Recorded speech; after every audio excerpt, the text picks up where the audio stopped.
What follows is a recording of a Black Lives Matter rally in Twisp, Washington on June 20th, 2020.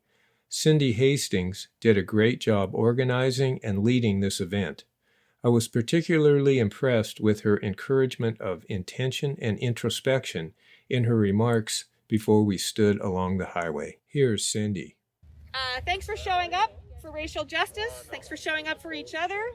Our actions today are centered on healing justice. I have some extra signs here if you need them and you'd like to borrow one, take one. I also have a handout on defunding the police. I think that's a misunderstood concept. It's one of Black Lives Matter's agenda items. So if you'd like to take a little handout here, please feel free. You could, for yourself, share it with a friend, share it with somebody today, perhaps. Please conduct yourself peacefully, silently, honor yourself today.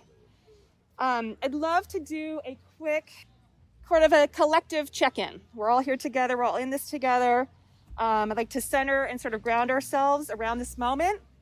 So take a second, maybe close your eyes, relax yourself, have a seat, focus on a spot in front of you. I'd love us to just take some deep breaths in. It's hard with masks, I know. Sort of in through your nose and out through your mouth. Take a second to notice any tension in your body, anything that you're holding on to that you'd like to release. Let's do it together a couple times. In deeply. Drop the shoulders. Relax your tongue. Relax your jaw. Tune in to where you're sitting, to your body, to your feet, to the ground. Maybe synchronize your breathing with your neighbor. I think it's super important that you support your well-being and that of your neighbor today. Wear your mask. Maintain 6 feet distance. Stay hydrated and nourished, whatever you need to support yourself, support your neighbor. We're going to silently stand on the sidewalks around. So on the highway or on a side street, wherever you're comfortable. Those are public spaces. Those are places we're allowed to be. We cannot block the sidewalk, and we can't go into the street and block the highway or the street. So please respect those guidelines. Those have been put down by the city of Twisp. Allow yourself permission to leave if you need to. For any reason you're feeling like you need to leave, please do so. Give yourself permission to do that. Appreciate you just coming today and being here. At 11, we'll meet back here for a little conclusion. If you'd like to sign up for the Surge email distribution list, there's a place here to do so. I'll just leave this little table here. It has a little defunding the police explanation, and I'll leave that here. And we'll meet back at 11. So let's take to the streets, grab a sign if you'd like one, and just be you. So let's do it. Would you be willing to just kind of speak to what brought you here today? Well, it's my first time coming out, but I've been sitting at home watching all of these rallies happening, including a few small ones here in our own community, and just feeling really moved by what's happening here and around the world, and that this issue that I think is a dark part of our history and a dark part of our present that is finally coming to light, and I'm just want to be a part of the moment. Awesome, thanks. You got anything to say? We're here in our own small little town, but like showing up in any way you can is an important thing to do for when it's something that's this huge that's been going on for so long that we need to do something about and support. Thank you. Have you got anything to say? I don't know. I just think that it's so stupid because I know about some of the things that have happened and they wouldn't have done it if it was a white person. And that just it makes me so mad. I hate it. And that's part of why you're here today? Yeah. Thank you. Why are you here today? Being peaceful is wonderful. We're from Seattle, and a lot of things got out of hand, and I didn't want to be a part of that at all. But sometimes protests have to happen, to make and this one's been incredible. A lot of people are coming to realize that it's time, and we can't be complacent. We stop. So. Part of like coming out and showing up, it's a great way to make connections, networking, but also it's a great way for education maybe, because we were having just a brief conversation before we started where you weren't quite sure really about the search group. Yeah, getting more involved. I'm learning more and realizing, what is out there.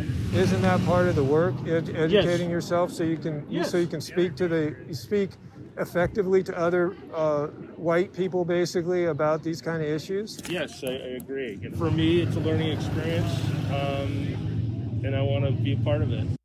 So I've got a sign here that says, "To those who say we are rushing this issue, I say to them, we are not 172, but 244 years late. Black Lives Matter." Could you comment on that?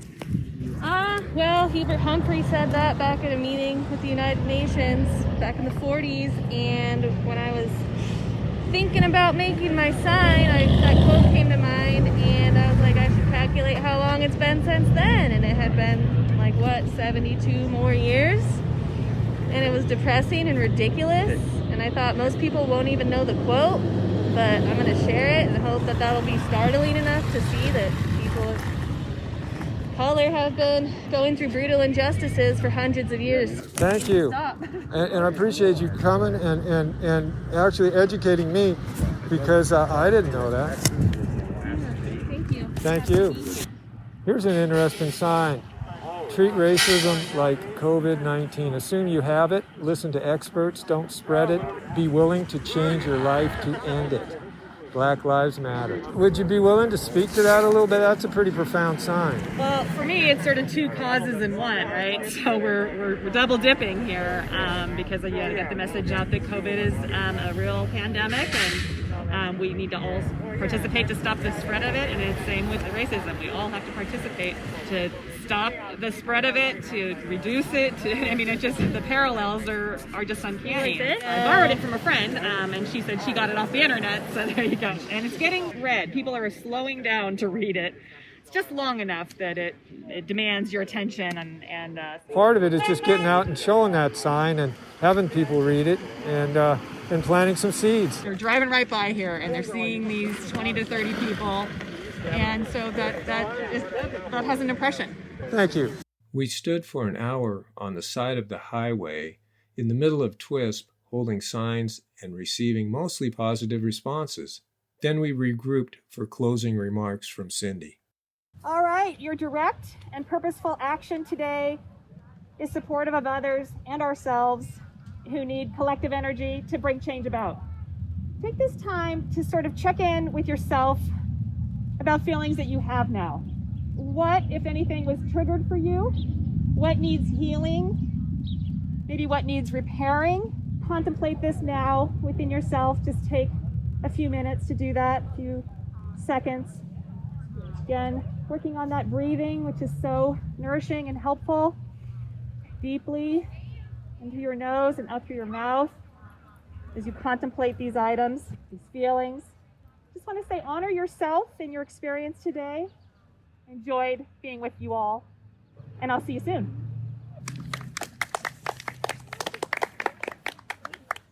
At the close of this rally, I happened to have a conversation with Sam Roseland. Here's Sam. I'm here with a gentleman. Would you give me your name, please? Sam Roseland. We had a conversation about your military service, and I'm just kind of curious why you're here today, and can you just kind of speak to your background a little bit, please? Yeah. I grew up in the Methow Valley, and it's a pretty sheltered place. We didn't even really have much TV growing up. We just had the local newspaper, so I didn't really know what was going on in the vast world or an idea of great politics or movements in the world.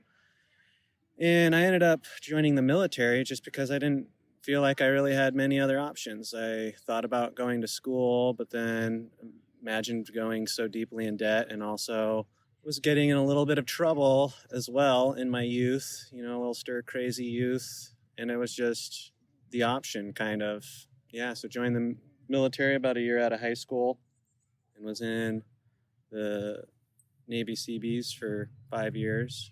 And it wasn't until I was in the Navy and kind of grew a little bit more in the larger world that I came to understand the politics that are going on, you know, from elections to the projection of America and its stance and position in the world, and how that all affects the world greatly. Started me out along thinking deeply about it all.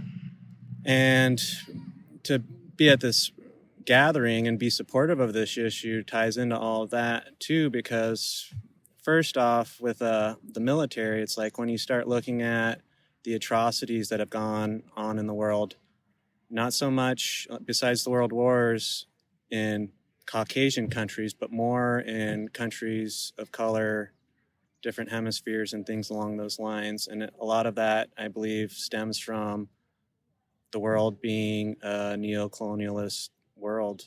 Right now, the Black Lives Movement is many-fold because, one, the fear and terrorism that African Americans live under in America is atrocious. To be a person walking down the street and have someone in a uniform walk up and tell you to stop, and if you don't stop, they can throw you to the ground, beat you, or shoot you, is the greatest. Like, how can you live underneath that without, you know, great implications to your neighborhood, your families, just all the way through? Standing for Black lives is standing for our lives.